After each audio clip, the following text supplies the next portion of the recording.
Hi everyone. Like I promised, we're back and we're talking about the 8 limbs. The 8 limbs of yoga, or Ashtanga yoga, the philosophy behind it, or the list. This is not the physical practice. This list comes from Patanjali's Yoga Sutras. And we need to learn them as yoga teachers, as yoga people, as yogis, yoginis on this path.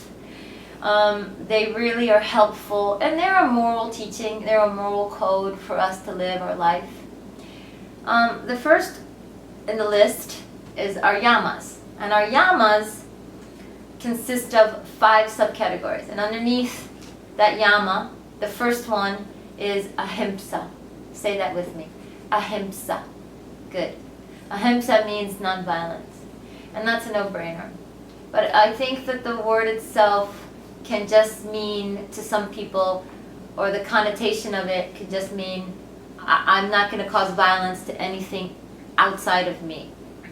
But we also have to understand that it starts within yourself. You have to love yourself and respect yourself and not cause any harm to yourself. You have to really, truly, honestly love yourself, because you and God are the same thing. You love yourself. That is the first thing that you do. And then we have no harm for others surrounding us. So it starts at home. It starts right within your own self. Ahimsa, the most important in the 8 limbs. Satya. Satya. The truth. Right? Telling the truth. Saying the truth is a no-brainer, but living in your truth is something else.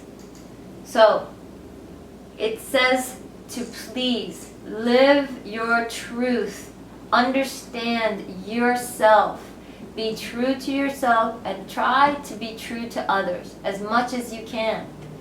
As much as you can. Asteya. Asteya. Non-stealing. And again, that's another no-brainer, right? We know that we're not supposed to steal from other people. That's not such a great thing. But we also steal people's time. What about taking too much that we can have?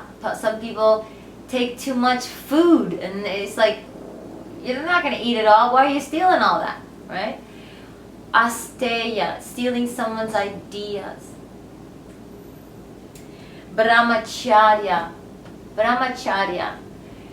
In the ancient times, it meant celibacy, but in these times, it's what it's calling for us is to have moderation and to be single-minded.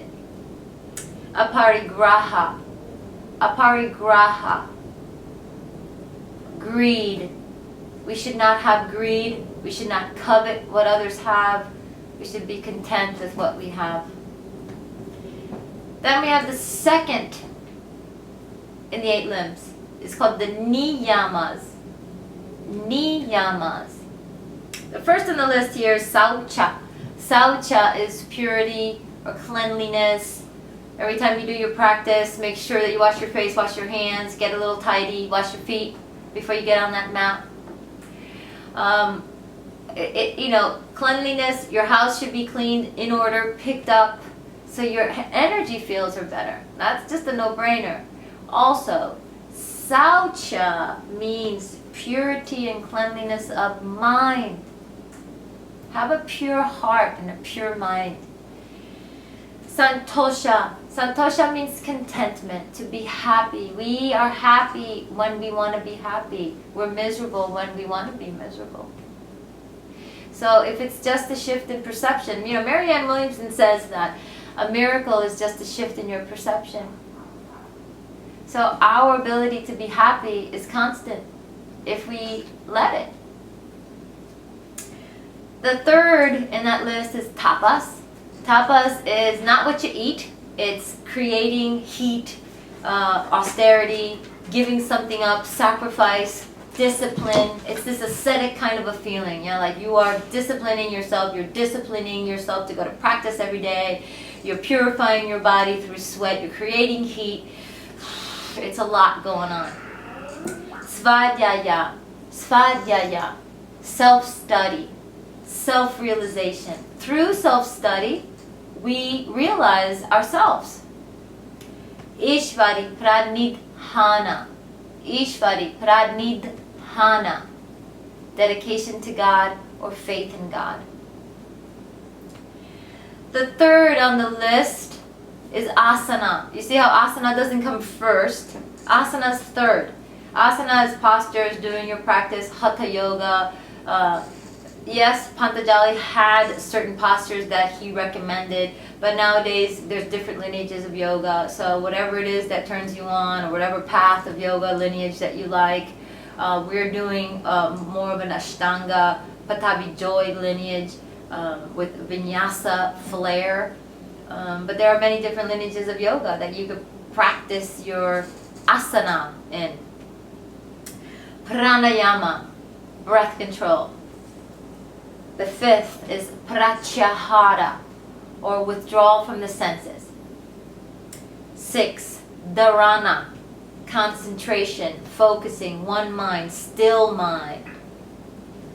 Dhyana, meditation.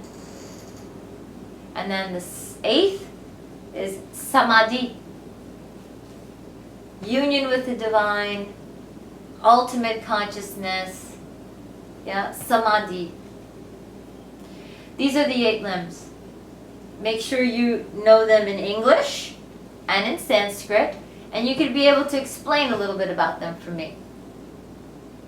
Thanks.